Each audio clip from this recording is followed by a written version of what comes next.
ನಮಸ್ಕಾರ ಸ್ನೇಹಿತರೆ, ನಾನು ಇವತ್ತಿನ ತರಗತಿಯಲ್ಲಿ ಈ ಶಿಕ್ಷಕರ ನೇಮಕಾತಿ ಯಾವಾಗ ಮತ್ತು PU ಉಪನ್ಯಾಸಕರು ಸಂಬಂಧಪಟ್ಟಿರ್ತಕ್ಕಂಥ ನೇಮಕಾತಿ ಯಾವಾಗ ಅನ್ನೋದ್ರ ಬಗ್ಗೆ ಚರ್ಚೆ ಮಾಡ್ತಾ ಹೋಗ್ತೀನಿ.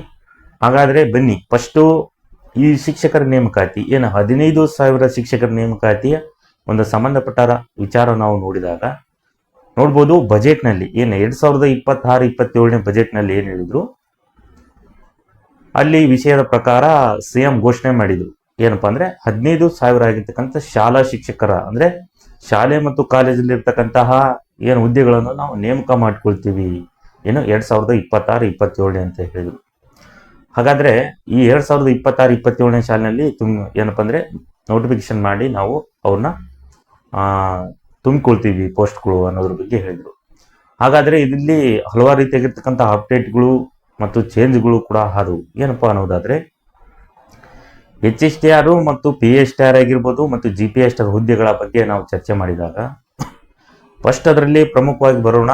HSTR ಎಕ್ಸಾಮ್ ಏನಪ್ಪಾ ಅಂದ್ರೆ ಪೋಸ್ಟ್ಗಳು ಸಂಖ್ಯೆ ಫಸ್ಟು ಏನಪ್ಪಾ ಅಂದ್ರೆ ಇದ್ವು ಎಷ್ಟು ಕಡಿಮೆ ರೀತಿಯಾಗಿರ್ತಕ್ಕಂಥ ಪೋಸ್ಟ್ಗಳಿದ್ದು, ಈಗ ಸ್ವಲ್ಪ ಹೆಚ್ಚಿಗೆ ಪ್ರಮಾಣದವಾಗಿ HSTR ತುಂಬಿಕೊಳ್ತೀವಿ ಅಂತ ಹೇಳಿದ್ರು. ಹಾಗಾದ್ರೆ ಓಕೆ, PSTRಗೆ ಬರೋಣ.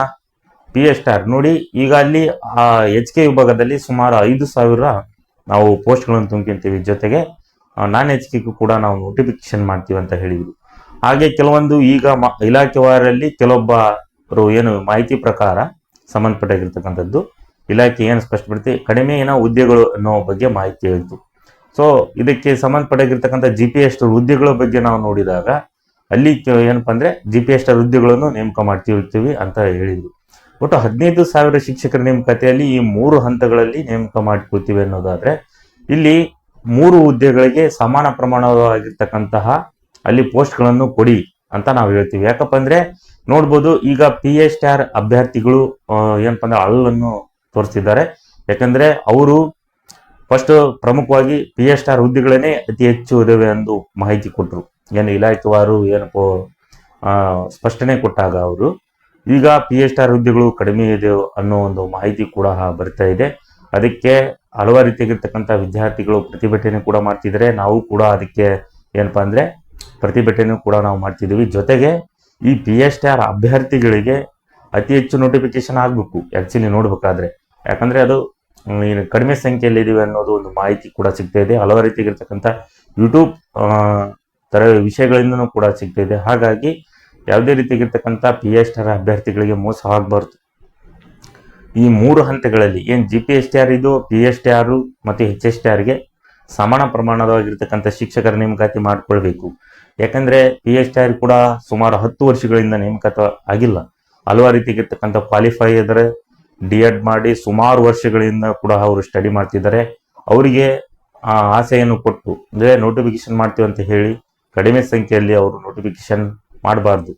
ಈಗ ಇಲಾಖೆವಾರು ನಾವು ಇಲ್ಲಿದ್ದೂ ಕೂಡ ಮನವಿ ಮಾಡ್ತಿದ್ದೀವಿ, ಅವರಿಗೆ ಅತಿ ಹೆಚ್ಚಾಗಿರ್ತಕ್ಕಂತಹ PSTRಗೂ GPSTR HSTR 3ಗೂ ಒಂದು ಸಮಾನ ಪ್ರಮಾಣವಾಗಿರ್ತಕ್ಕಂಥ ನೋಟಿಫಿಕೇಶನ್ ಮಾಡಬೇಕು ಅಂತ ನಾವು ಮನವಿ ಮಾಡ್ಕೊತೀವಿ. ಯಾಕಂದ್ರೆ ಹಲವಾರು ರೀತಿಯಾಗಿರ್ತಕ್ಕಂಥ PSTR ಅಭ್ಯರ್ಥಿಗಳು ನೋಟಿಫಿಕೇಶನ್ ಆಗುತ್ತೆ ಅನ್ನೋ ಒಂದು ಉದ್ದೇಶದಿಂದ ಹಲವಾರು ರೀತಿಯಾಗಿರ್ತಕ್ಕಂಥ ಬೇರೆ ಕಡೆ ಏನು ಕೆಲಸ ಮಾಡೋದು ಬಿಟ್ಟು ಹಲವಾರು ಸ್ನೇಹಿತರು ಕೂಡ ಕಾಲ್ ಮಾಡಿ ವಾಟ್ಸಾಪ್ ಮುಖಾಂತರ ಕೂಡ ಅವರು ತಿಳ್ಕೊಂಡ್ರು.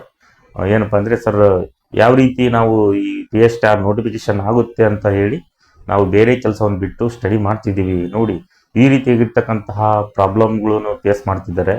ಸೊ ಅವ್ರಿಗೂ ಕೂಡ ಅವರು ಏನಪ್ಪಾ ಅಂದ್ರೆ ಹಲವಾರು ವರ್ಷಗಳಿಂದ ಕಾಯ್ತಾ ಇದ್ದಾರೆ, ನೋಟಿಫಿಕೇಶನ್ ಆಗುತ್ತೆ, ನಾವು ಕೂಡ ಒಂದು ಸರ್ಕಾರಿ ಹುದ್ದೆ ಏನು ಗೋರ್ಮೆಂಟ್ ಆಗಿರ್ತಕ್ಕಂತಹ ಶಾಲೆಗಳಲ್ಲಿ ಪಾಠ ಮಾಡಿ ನಾವು ಸ್ಯಾಲರಿಯನ್ನು ಪಡಿಬೇಕು ಅನ್ನೋ ಪ್ರತಿಯೊಬ್ಬ PSTR ಅಭ್ಯರ್ಥಿಗಳಿಗೂ ಕೂಡ ಅದು ಆಸೆ ಇದೆ, ಮತ್ತು HSTR ಅಭ್ಯರ್ಥಿಗಳಿಗೂ ಕೂಡ ಇದೆ. ಯಾಕಂದ್ರೆ ಹಲವಾರು ವರ್ಷಗಳಿಂದ ನೋಟಿಫಿಕೇಶನ್ ಆಗಿಲ್ಲ, ಅವರು ಏನು ಬಕಪಕ್ಷಿಗಳಂತೆ ಕಾಯ್ತಿದ್ದಾರೆ ಪ್ರತಿಯೊಬ್ಬ ಆಸ್ಪಿರೆಂಟ್ಸು ನೋಡ್ಬೋದು.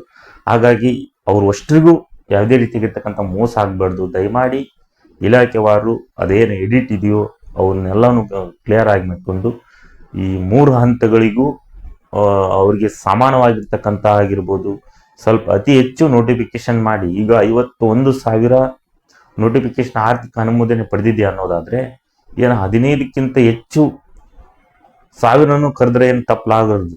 ಹಾಗಾಗಿ ಸರ್ಕಾರ ಇದನ್ನು ಗಮನದಲ್ಲಿಟ್ಕೊಂಡು ಏನು ಸ್ಟಡಿ ಮಾಡ್ತಿದ್ರು ಪ್ರತಿಯೊಬ್ಬರು ಎಲ್ಲೆಲ್ಲೋ ಲೈಬ್ರರಿಗಳಲ್ಲಾಗಿರ್ಬೋದು, ಧಾರವಾಡದಲ್ಲಾಗಿರ್ಬೋದು, ತಮ್ಮ ಮನೆಯಲ್ಲಾಗಿರ್ಬೋದು, ತಮ್ಮ ಕೆಲಸದ ಏನು ಬಿಡುವಿನ ಸಮಯದಲ್ಲೂ ಕೂಡ ಸ್ಟಡಿ ಮಾಡ್ತಿರ್ತಕ್ಕಂತಹ ಶಿಕ್ಷಕರು ಕೂಡ ಇದ್ದಾರೆ. ಹಾಗಾಗಿ ಇವರಷ್ಟಿಗೂ ಯಾವುದೇ ರೀತಿಯಾಗಿರ್ತಕ್ಕಂತಹ ಮೋಸ ಆಗಬಾರ್ದು. ದಯಮಾಡಿ ಅದನ್ನು ಏನು ನೋಟಿಫಿಕೇಶನ್ ಇದೆಯೋ ಅವ್ರಿಗಷ್ಟಿಗೂ ಸಮಾನ ಪ್ರಮಾಣವಾಗಿರ್ತಕ್ಕಂತಹ ಪೋಸ್ಟ್ಗಳನ್ನು ಹೆಚ್ಚಿಸಿ ಅವರಿಗೆ ನೋಟಿಫಿಕೇಶನ್ ಮಾಡಿ ಅಂತ ನಾವು ಒಂದು ವಿನಂತಿ ಮಾಡಿಕೊಳ್ತೀವಿ. ಜೊತೆಗೆ ಈ ಶಿಕ್ಷಕರ ನೇಮಕಾತಿಗೆ ಸಂಬಂಧಪಟ್ಟಾಗಿರ್ತಕ್ಕಂಥದ್ದು ನಾನು ಹಲವಾರು ರೀತಿಯಾಗಿರ್ತಕ್ಕಂಥ ಅಭ್ಯರ್ಥಿಗಳಿಗೂ ಕೂಡ ಹೇಳ್ತಾ ಹೋಗಿದ್ದೀನಿ. ಈಗ ನೀವು ಅವಕ್ಕೆ ಯಾವುದೇ ಗೊಂದಲಗಳು ಆಗಬೇಡಿ, ನಿಮ್ಮ ಸ್ಟಡಿಯನ್ನು ಅಧ್ಯಯನವನ್ನು ಮಾಡಿ. ಈಗ ಯೂಟ್ಯೂಬ್ಗಳಿಂದ ಹಲವಾರು ರೀತಿಯಾಗಿರ್ತಕ್ಕಂಥ ಮಾಹಿತಿಗಳನ್ನು ಕೊಡ್ತಿರ್ತಾರೆ. ಆಗಲ್ಲ ಅಂತ ನೀವು ಓದೋದು ಬಿಡ್ತಿರ್ತೀರ. ಅವು ಎಷ್ಟರ ಹುದ್ದೆಗಳಾಗಲಿ ಒಂದ್ಸಲ ಕರೀತಾರೆ. ಸೊ ಪ್ರತಿಭಟನೆ ಮೂಲಕ ಅವ್ರು ಮಾಡ್ತಿದ್ದಾರೆ, ಹೋಗ್ತಿದ್ದೀರಿ ನೀವು ಕೂಡ. ಅವರು ಹೆಚ್ಚಿಗೆ ಪ್ರಮಾಣದಲ್ಲಿ ಮಾಡಿ ಅಂತ ಅವರು ರಿಕ್ವೆಸ್ಟ್ ಮಾಡ್ತಾರೆ. ಅವರು ನೋಟಿಫಿಕೇಶನ್ ಮಾಡೇ ಮಾಡ್ತಾರೆ. ಹಾಗಾಗಿ ನಿಮ್ಮ ಅಧ್ಯಯನವನ್ನು ನಿರಂತರವಾಗಿರ್ತಕ್ಕಂಥ ಅಧ್ಯಯನವನ್ನು ಮಾಡಲೇಬೇಕಾಗುತ್ತದೆ. ಯಾಕಂದರೆ ನೀವು ಸ್ಟಡಿ ಈ ಸಮಯದಲ್ಲಿ ಕೂಡ ನೀವು ಸ್ಟಡಿ ಡಿಸ್ಕಂಟಿನ್ಯೂ ಮಾಡಬಾರ್ದು. ಅದಕ್ಕೆ ತಕ್ಕಂತಹ ನೀವು ಎಫೆಕ್ಟಿವ್ ಆಗಿರ್ತಕ್ಕಂಥ ಅಧ್ಯಯನವನ್ನು ಮಾಡಿ ಅಂತ ಹೇಳ್ತೀನಿ. ನೆಕ್ಸ್ಟ್ ಬರೋದಾದರೆ ನೋಡಿ, ಇದಕ್ಕೆ ಇನ್ನೊಂದು ಉಳಿತು ಏನಪ್ಪ ಅಂದರೆ, ಈಗ ಪ್ಯೂ ಲೆಕ್ಚರ್ಸ್ದು ನಾನು ಅಪ್ಡೇಟ್ ಕೊಡ್ತಾ ಹೋಗಿದ್ದೆ. ಕೆಲವೊಂದು ಹುದ್ದೆಗಳು ಏನು ನನ್ನ ಮಾಹಿತಿ ಪ್ರಕಾರ ಸಿಕ್ಕಿರ್ತಕ್ಕಂಥದ್ದು 800 ಚಿಲ್ಡ್ರ ಏನು ಆರ್ಥಿಕ ಅನುಮೋದನೆ ಪಡೆದಿದೆಯೋ ಅದಕ್ಕಿಂತ ಹೆಚ್ಚಿಗೆ ಕೂಡ ನೋಟಿಫಿಕೇಶನ್ ಆಗುತ್ತೆ ಅಂತಲೂ ಕೂಡ ಹೇಳಿದ್ದೆ. ಏನು 1300 ಅದರ ಬಗ್ಗೆ. ಸೊ ಹಲವಾರು ರೀತಿಗಿರ್ತಕ್ಕಂತಹ ಸ್ನೇಹಿತರು ಇದು ಹೆಂಗೆ ಏನು ಅನ್ನೋದು ಬಿಟ್ಟು, ಹಾಗಾಗಿ ನೀವೇ ಅದನ್ನು ವಿಚಾರಗಳನ್ನು ಬಿಡಿ. ಅವರು ಯಾಡ್ ಮಾಡಿದರೆ ಅದಕ್ಕಿಂತ ಹೆಚ್ಚಿಗೆ ಆಗುತ್ತೆ ಅಂತ ನಾನು ಕೂಡ ಹೇಳಿದ್ದೇನೆ. ಅಥವಾ ಏನು ಈಗ 800 ಆಗಿರ್ತಕ್ಕಂತಹ ಆ ಹುದ್ದೆಗಳಿಗೆ ಏನದವೋ ಅವಕ್ಕೆ 100% ನೋಟಿಫಿಕೇಶನ್ ಆಗುತ್ತೆ. ಸೊ ಈ 15,000ದಲ್ಲಿ ಬಿಡ್ಬೋದು, ಅಥವಾ ಅವರು ಎಕ್ಸ್ಟ್ರಾ ಪ್ರಮಾಣದಲ್ಲಿ ಬಿಡ್ಬೋದು. ಯಾಕಂದರೆ ಇಲ್ಲಿ ಕಂಪ್ಯೂಟರ್ ಶಿಕ್ಷಕರು, ಈ ಶಾಲಾ ಶಿಕ್ಷಕರ ನೇಮಕಾತಿಯಲ್ಲಿ ಸಂಬಂಧಪಟ್ಟಿರ್ತಕ್ಕಂಥ ಈ ಕಂಪ್ಯೂಟರ್ ಶಿಕ್ಷಕರು ಕೂಡ ಅತಿ ಹೆಚ್ಚು ಅವು 2,500 ಆಗಿರ್ತಕ್ಕಂಥ ಟೀಚರ್ಸನ್ನು ನೇಮಕ ಮಾಡ್ತಿದ್ದಾರೆ. ದೈಹಿಕ ಶಿಕ್ಷಕರನ್ನು ನೇಮಕ ಮಾಡ್ತಿದ್ದಾರೆ. ಹಲವಾರು ಚಿತ್ರಕಲಾನು ಕೂಡ ಅವರು ಏನಪ್ಪ ಅಂದರೆ ನೇಮಕವಾಗಿ ಮಾಡ್ಕೊಳ್ತೀವಿ ಅನ್ನೋದು ಕೂಡ ಕೆಲವೊಂದು ಅಪ್ಡೇಟ್ ತಿಳಿಸಿದೆ. ಹಾಗಾಗಿ ನೀವೇನು ಮಾಡಿಪ್ಪ ಅನ್ನೋದಾದರೆ, ನಿಮ್ಮ ಅಧ್ಯಯನವನ್ನು ನೋಡೋಲ್ಲ, ಯಾವುದೇ ರೀತಿಯಾಗಿರ್ತಕ್ಕಂಥ ನೀವು ಒಂದು 100 ಹುದ್ದೆಗಳನ್ನು ಕರೆದ್ರು ಅದರಲ್ಲಿ ನನ್ನ ಹುದ್ದೆ ಒಂದು ಅಂತ ನೀವು ಸ್ಟಡಿ ಮಾಡಿ. ಈಗ 800 ಚಿಲ್ಡ್ರ ಅಂದರೆ ಅವ್ರಿಗೆ ಯಾರಿಗೂ ಆಗುತ್ತೆ ಅನ್ನೋದು ಒಂದು ಉದ್ದೇಶದಿದ್ದರೆ ಹಾಗಾದರೆ ನೀವು ಅದಕ್ಕೆ ಸ್ಟಡಿ ಮಾಡ್ತೀರಾ ಅಂತ ನಾನು ಹೇಳ್ತೀನಿ. ಹಾಗಾಗಿ ನಿಮ್ಮ ಸಬ್ಜೆಕ್ಟ್ಗಳು ಆರ್ಥಿಕ ಅನುಮೋದನೆಯಲ್ಲಿ ಪಡೆದಿದ್ದು ನಿಮಗೆ 800 ಚಿಲ್ಡ್ರದಲ್ಲೂ ಸ್ಟಡಿ ಮಾಡಿ. ಇಲ್ಲ ನೀವು ಬೇರೆ ಕಡೆ ಯಾವುದೇ ಎಕ್ಸಾಮ್ ಪ್ರಿಪೇರ್ ಆಗ್ತಿದ್ರೆ ಕೂಡ ಬೇರೆ ಕಡೆ ಆಗಿ, ಈಗ ಪ್ಯೂ ಲೆಕ್ಚರ್ಸ್ಗೆ ಓದ್ತಿದ್ದೀನಿ ಅನ್ನೋರು ದಯಮಾಡಿ ನೀವು ನೋಟಿಫಿಕೇಶನ್ ಆಗೋವರೆಗೂ ಓದಿದ್ದೇನು ಲಾಸ್ ಆಗಲ್ಲ.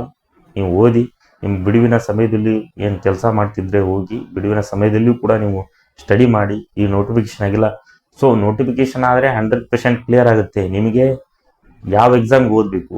ಹಲವಾರು ರೀತಿಯ ಮಲ್ಟಿ ಕ್ವಾಲಿಫಿಕೇಶನ್ ಇದ್ದವರು ಕೂಡ ನಾನು ಹೇಳ್ತಾ ಹೋಗಿದ್ದೀನಿ.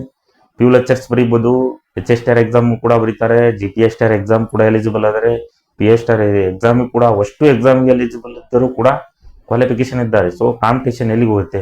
ಸೊ ಅವರು ಅತಿ ಹೆಚ್ಚು ನೋಟಿಫಿಕೇಶನ್ ಆದರೆ ಅವರು ಸ್ಟಡಿ ಮಾಡ್ತಾ ಹೋಗ್ತಾರೆ. ಹಾಗಾಗಿ ನಿಮ್ಮ ಈ ಶಿಕ್ಷಕರ ನೇಮಕಾತಿ ಆಗಿರ್ಬೋದು, ಪ್ಯೂ ಲೆಕ್ಚರ್ಸ್ ಆಗಿರ್ಬೋದು, ನಿಮ್ಮ ಅಧ್ಯಯನವನ್ನು ಕೂಡ ನೀವು ಏನಂತಂದರೆ ಸ್ಟಡಿ ಮಾಡ್ತಾ ಹೋಗಿ. ಆಗುತ್ತೆ, ಇವತ್ತಲ್ಲ ನಾಳೆ ನೋಟಿಫಿಕೇಶನ್ ಆಗೇ ಆಗುತ್ತೆ. ಕೊನೆ ಹಂತದಲ್ಲಿ ನಾನು ಲಾಸ್ಟ್ ಹೇಳಬೇಕಾದ್ರೆ, ಈ ವರ್ಷ ಅಂತೂ ಗ್ಯಾರಂಟಿ, ಇನ್ನೇನು ಉಳಿತೋ, 6 ತಿಂಗಳೇನು ಉಳಿತೋ ಅದರೊಳಗೆ ಮಾಡ್ತಾರೆ ಅಂತ ನನ್ನ ಒಂದು ಲಾಸ್ಟ್ ಇದು. ಈಗೇನು ಮತ್ತೆ ನೀವು ಮೊನ್ನೆ ಅಪ್ಡೇಟ್ ಬಂದಿದೆ, 100 ದಿನಗಳಲ್ಲಿ ನಾವು ಏನು ಮಾಡ್ತೀವಿ ಇಲಾಖೆದವರು ಈ ಪ್ರಕ್ರಿಯೆಯನ್ನು ಪೂರ್ಣಗೊಳಿಸ್ತೀವಿ ಅಂತ ಹೇಳಿದ್ದಾರೆ. ಪೂರ್ಣಗೊಳಿಸ್ತೀವಿ ಅಂದ್ರೆ 3 ತಿಂಗಳಲ್ಲೇ ಅದು ಆಗಲ್ಲ. ಅದು ಆಗುತ್ತೆ ಅಂದರೆ ನೋಟಿಫಿಕೇಶನ್ ಇದೇ ತಿಂಗಳಲ್ಲೇ ಹೊರಡಿಸ್ಬೇಕಾಗುತ್ತದೆ. ಅವರು ಕೊಟ್ಟ ಮಾಹಿತಿ ಪ್ರಕಾರ ನಾನು ಹೇಳ್ತಿರೋದು. ಏನು ಅವರು ಗೋರ್ಮೆಂಟಿಂದ ಏನೇನು ಮಾಹಿತಿ ಕೊಟ್ಟಿದ್ದರು, ಮತ್ತು ಬಜೆಟ್ನಲ್ಲಿ ಹೇಳಿದರು ಸೇಮ್ ಸರ್, 15,000 ಶಾಲಾ ಶಿಕ್ಷಕರ ನೇಮಕಾತಿ 2026-27 ಸಾಲಿನಲ್ಲಿ ನಾವು ತುಂಬಿಕೊಂಡು ಪೂರ್ಣಗೊಳಿಸ್ತೀವಿ. ಪ್ಲಸ್ ಮೊನ್ನೆ ಬಂದಿರತಕ್ಕಂಥ ಮಾಹಿತಿ ಪ್ರಕಾರ 100 ದಿನಗಳಲ್ಲಿ ಅಥವಾ 4 ತಿಂಗಳ ಒಳಗೆ ನಾವೇನು ಮಾಡ್ತೀವಿ, ಆರಂಭವನ್ನು ನಾವು ಪೂರ್ಣಗೊಳಿಸಿ ಪ್ರಕ್ರಿಯೆಯನ್ನು ಪೂರ್ಣಗೊಳಿಸ್ತೀವಿ ಅನ್ನೋದು ಹೇಳಿದ್ದಾರೆ. ಇವನ್ನೆಲ್ಲ ಸ್ಟೇಟ್ಮೆಂಟ್ ನೋಡಿದರೆ ಮತ್ತು 3-4 ತಿಂಗಳೊಳಗೆ ಮುಗಿಸ್ಬೋದು. ಹಾಗಾಗಿ ಅವರು ಏನು ಇಲಾಖೆಯವರು ಕೆಲವೊಂದು ಸರ್ಕಾರದ ಏನು ಪ್ರೆಷರ್ ಇದೆಯೋ ಅವನ್ನೆಲ್ಲವೂ ಕ್ಲಿಯರ್ ಮಾಡ್ಕೊಂಡು ಅವರು ನೋಟಿಫಿಕೇಶನ್ ಬಿಡ್ತಾರೆ. ಹಾಗಾಗಿ ಕೊನೆಯದಾಗಿ ನಾನು ಹೇಳೋದು, ನಿಮ್ಮ ಅಧ್ಯಯನವನ್ನು ಯಾವುದೇ ರೀತಿಯಾಗಿರ್ತಕ್ಕಂಥ ಗಮನ ಕೊಡದೆ, ಅಂದರೆ ಈಗ 24 ಗಂಟೆನೂ ಇದಕ್ಕೆ ಸಂಬಂಧಪಟ್ಟಿರ್ತಕ್ಕಂಥ ನ್ಯೂಸ್ ನೋಡೋದು ಅವನ್ನೆಲ್ಲವನ್ನು ಬಿಟ್ಟು ನೀವು ಸ್ಟಡಿ ಮಾಡಿರಿ ಅಂತ ಹೇಳ್ತೀನಿ.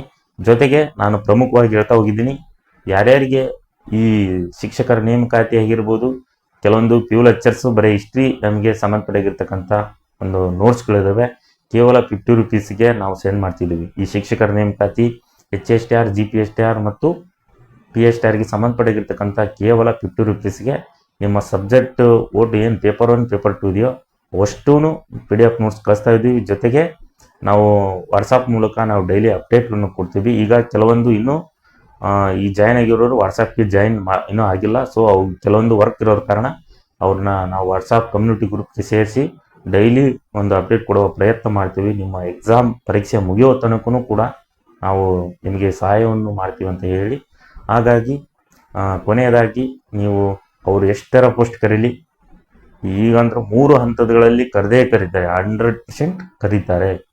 ನಿಮಗೆ ಕೊನೆ ಹಂತದಾಗಿದ್ದಲ್ಲಿ 100 ಪೋಸ್ಟ್ ಬಿಟ್ಟರು ನಿಮಗೆ ಬೇಕಾಗಿರುವುದು ಕೇವಲ ಎಷ್ಟು ಪೋಸ್ಟ್ಗಳನ್ನೋದಾದರೆ 1 ಪೋಸ್ಟ್. ಹಾಗಾಗಿ ನೀವು ಆ 1 ಪೋಸ್ಟಿಗೆ, ನೀವು ಆ 1 ಹುದ್ದೆಗೆ ನಿಮ್ಮ ನಿಯತ್ತಿನ ಅಧ್ಯಯನವನ್ನು ಮಾಡಿ ಅಂತ ಹೇಳಿ, ನಾನು ಏನು ಮಾಡ್ತೀನಪ್ಪ ಮುಂದಿನ ತರಗತಿಯಲ್ಲಿ ಈ ಶಿಕ್ಷಕರ ನೇಮಕಾತಿ ಆಗಿರ್ಬೋದು ಮತ್ತು ಪ್ಯೂ ಲೆಕ್ಚರ್ಸ್ ಆಗಿರ್ಬೋದು, ಇದಕ್ಕೆ ಸಂಬಂಧಪಟ್ಟಿರ್ತಕ್ಕಂಥ ಅಪ್ಡೇಟ್ ಮಾಹಿತಿಯನ್ನು ಕೊಡ್ತಾ ಹೋಗ್ತೀನಿ ಅಂತ ಹೇಳಿ ಇಂದಿನ ತರಗತಿಯಲ್ಲಿ ಮುಗಿಸ್ತಿದ್ದೀನಿ. ಎಲ್ಲರಿಗೂ ಧನ್ಯವಾದಗಳು.